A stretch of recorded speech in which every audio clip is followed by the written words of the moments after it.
All right.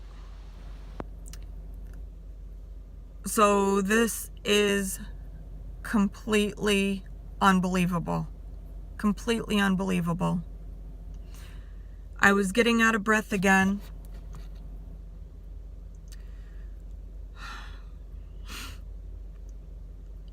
Just holding a pan of water. As the pan's filling up, I feel myself getting short of breath. So I told my cardiologist, and he scheduled an echocardiogram, which they did last week. I saw him today for the results. He comes in the room. He asks, "How are you feeling? Are you still getting out of breath?" I said, "Yeah, once in a while." He opened my file to see what it said. Mitral regurgitation +3, which is moderate. He just says, "I don't believe this." And I actually laughed because I can't even believe it. I can't even believe it. And he said, "I don't understand this."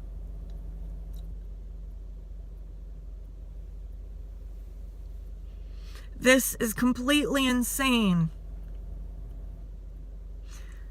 I think the definition of insane or insanity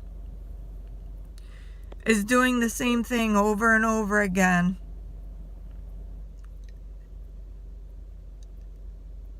in expectation of a different result.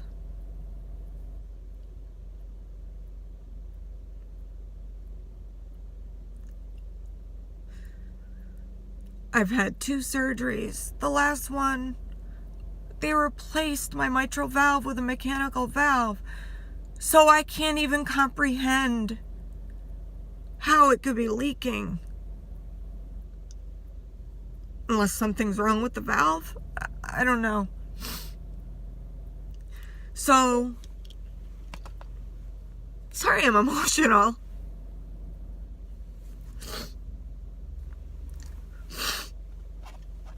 I'm not sorry. I guess this just is what it is.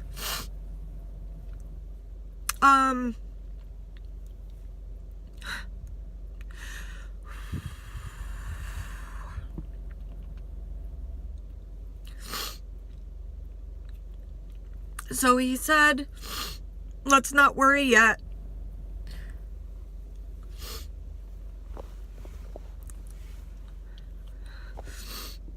He said he was going to take a look at the ultrasound video, the echocardiogram video, because sometimes the people doing the echocardiogram will side on the air of caution, and they'll rather put it up to severe than to risk it being severe and only saying it's mild. 1 is mild, 2 to 3 is severe. No, 1 is mild, 2 to 3 is moderate, and 4 is severe. So he's going to take a look at it and see me again on February 20th, and I have to call him if anything gets worse.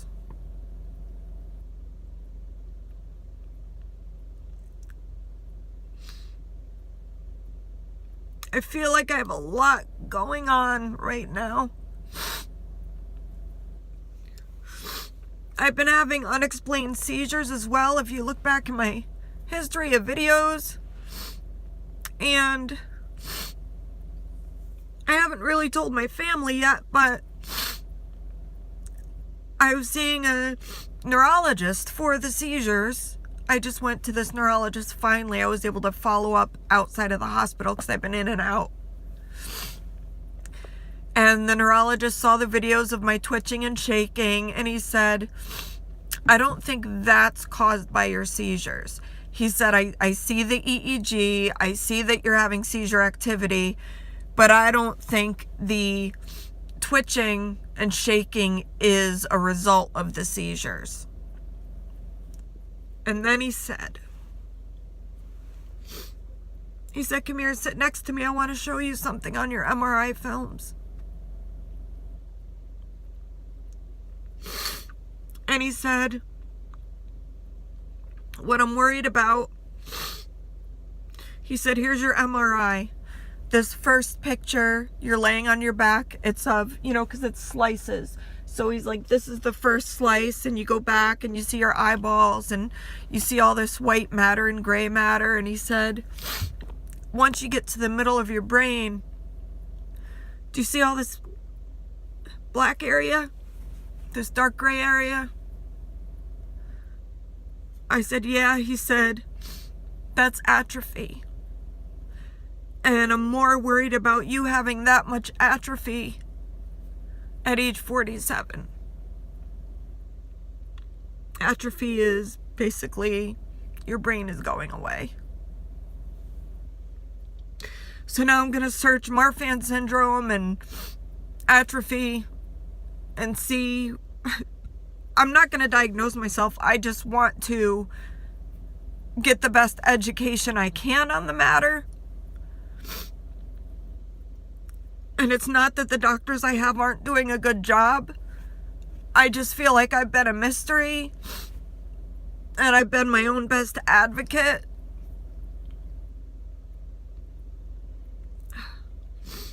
But I am going to live my life to the fullest every day. Every day. And I just got myself a little trailer to take part in a dream I've had for decades. I started a website, roamingartworks.com. I got myself a little camper, and I'm just gonna tour the US when I'm off of work from teaching and make art of the things I see. And I'm glad I decided to do that now.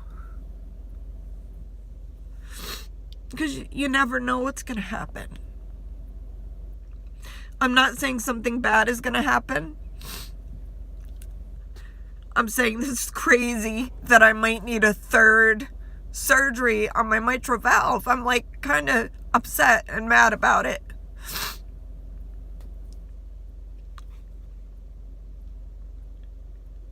I had a boyfriend that told me once, when my mom was diagnosed with multiple sclerosis, I had a boyfriend that he had been adopted. And he said, I questioned why I was adopted. And you might question why your mom has MS. He said, let me tell you what my sister told me. His sister said that, and I'm not a very religious person, but this is what he said, that everyone, before they're born, they're in heaven. And they're kind of standing in front of God.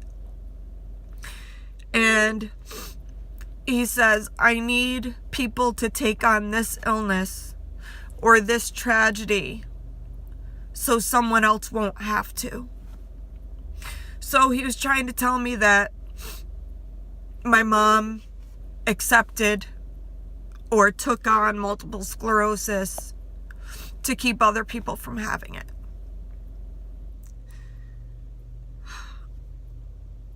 I don't know if that's what I did before I was born. I mean, it sounds like something I would do if I had to protect my kids or someone else from having this issue.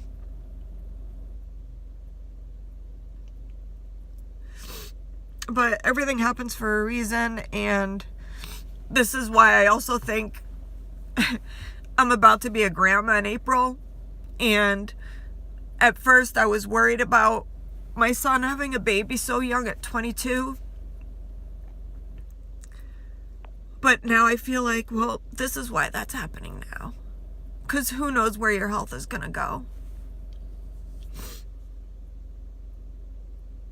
I'm like at my wits' end.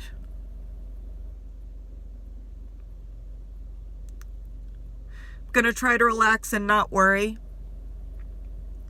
not worry until I see the cardiologist again and he could tell me what he thinks. I'm assuming, like last time, maybe he'll schedule a TEE, a transesophageal echocardiogram, where they put the echocardiogram wand down your esophagus. And the reason they do that is because the sternum isn't in the way and the ribs aren't in the way, and they get a very clear picture of exactly what's going on. So I'm thinking maybe that'll be the next step. I'm hoping it's just mild and not moderate. I'm hoping if I do need surgery that it can be put off till summer vacation, because I lost my last job. I was working at a Catholic school, and when the doctor cleared me to go back, the job said, no, we're not going to have you come back. It's too inconsistent for the kids. We're going to let the sub that filled in for you stay.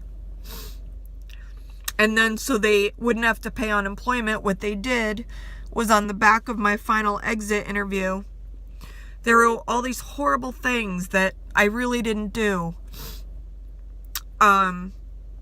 So they would have an excuse to fire me. And it was on the back. So of course I didn't see that when I signed the paper, and they said, you know, when I did see it, I called right back. I said, I have to meet with you because these things are not true. I have evidence that these things aren't true. And I had to sign a contract when they hired me that I wouldn't do anything that wasn't Christ-like. And I said to the principal, you lying about me, saying all these things about me that are not true, that I have evidence of that are not true, that is un-Christ-like. Never been treated so badly as I had at that job. And the job I have now, I was out for about a month trying to figure out the seizure activity. Complete opposite. The work family I have now, I ran out of my 10 sick days. All the teachers donated their sick days to me so I wouldn't be without pay. I'm so thankful to have this job I have and to be surrounded by the people that I have in my life right now. I went back to work today, and then I got this news at the cardiologist. I just don't know where my life is going. I'm just going to try to get the most out of every day. I'll update soon. Maybe next week, just to let you know how everything's going, even if it's going fine. Thank you for subscribing. You can also subscribe to my new traveling artist YouTube channel, Roaming Artist. I'll put a link at the end of this video once I upload this. Thank you for listening. Thank you for commenting. Because even knowing that you're watching the video, even if you don't comment, I felt so supported by the Marfan community and the heart valve surgery community. I have so many people being supportive and helping me through this, and I will get through it. As difficult as every hurdle is, I'm just going to tell my story and hope that some of it will help you watching this, or help someone somehow. Because there's got to be some good in this somewhere. Thanks for watching.